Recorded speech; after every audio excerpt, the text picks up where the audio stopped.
Last two, Shane and Steve. Devin, along those same lines of defense, I mean, this is the third game this season you guys have had at least 16 steals. That leads the NBA in terms of most games. Just how fun is it to be a part of that defensive activity? Yeah, it's a lot of fun. I think it's a fun style of basketball to watch also. Everyone gets easier opportunities when we're getting steals and, people can't set their defense and we get back and it's fun. It's high energy. It gets the crowd involved and, we felt it a lot there in the fourth quarter. Devin, I've asked you about the reserve unit a few times before, so we can keep it specific to Jordan Goodwin today. It's not your first time playing with him. What do you see about those kind of qualities, those kind of tough, gritty, blue-collar qualities that he brings that helps for a lineup with him on the court to always be successful? Yeah, he's been showing it all season. We've been saying he just has a knack for the basketball. And it's a skill. He has a way of finding it without being the tallest or strongest or most athletic out there. So, he's a true example of, finding your way to be effective. He doesn't need the ball in his hands, but when the ball is in his hand, he's comfortable. So, he's been a great addition for us. I'm happy he's on our side. Now, last quick one for you. We talked earlier about you going against doubles, and you talked about having patience versus holding your cards, saving some for later at times. You think that trust of you being willing to get off the ball so early, even going back to the first game of the season, has kind of played into the way your team plays and kind of building confidence from there?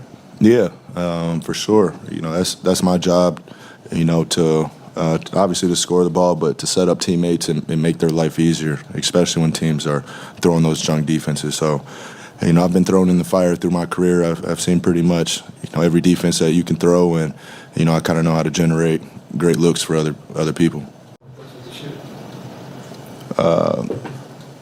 Steph Curry wore my signature shoe, and signed them for me. Yeah. That's after you got shut it down tonight, too, which is great. We play them next game.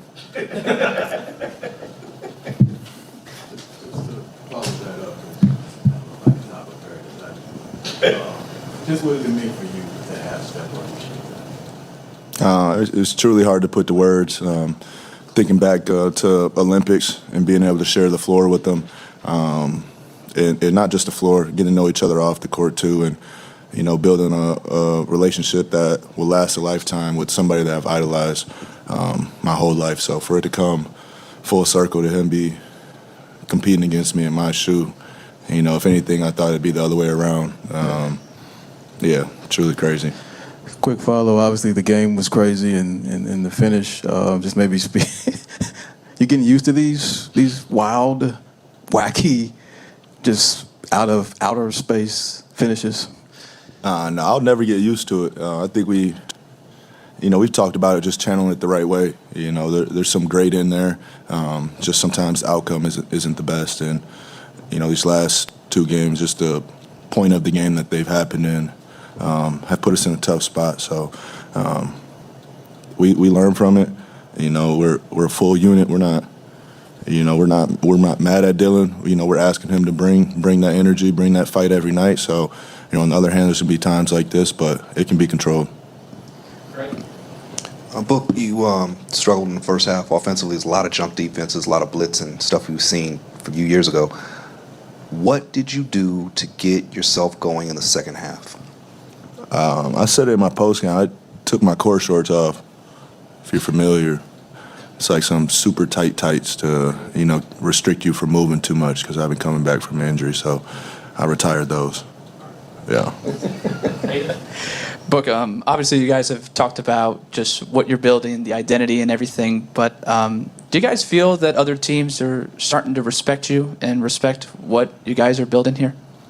Yeah, I'm sure it's on the scouting report that, we're going to play hard. I think a couple coaches post-game have had comments about it.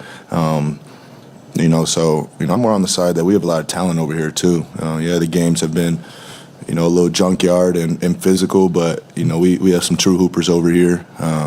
So that's a good combination to have both of those things. And then we talked to Dylan, and he was raving about Oso, and that Oso kind of screamed at him in that second quarter in the timeout. How'd you sort of see Oso rise to the occasion and just be able to play with that starting unit to close the game out?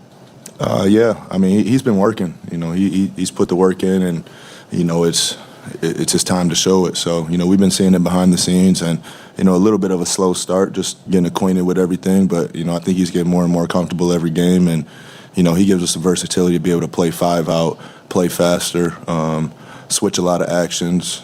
So I like the dynamic of, having Mark and him, back and forth. Hey, Buck, can I ask you what was the evolution of why Steph was wearing your shoes? He's a sneaker free agent right now. Him and Under Armour have parted ways, so he's going on a journey right now that he's kind of doing it with the team that he's playing against.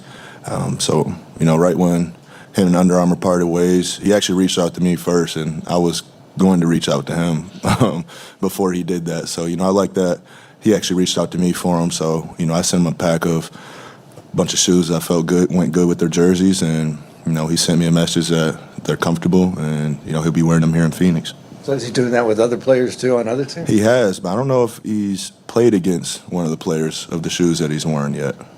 So you guys wear the same size? No, they come in different. They come in different I sizes.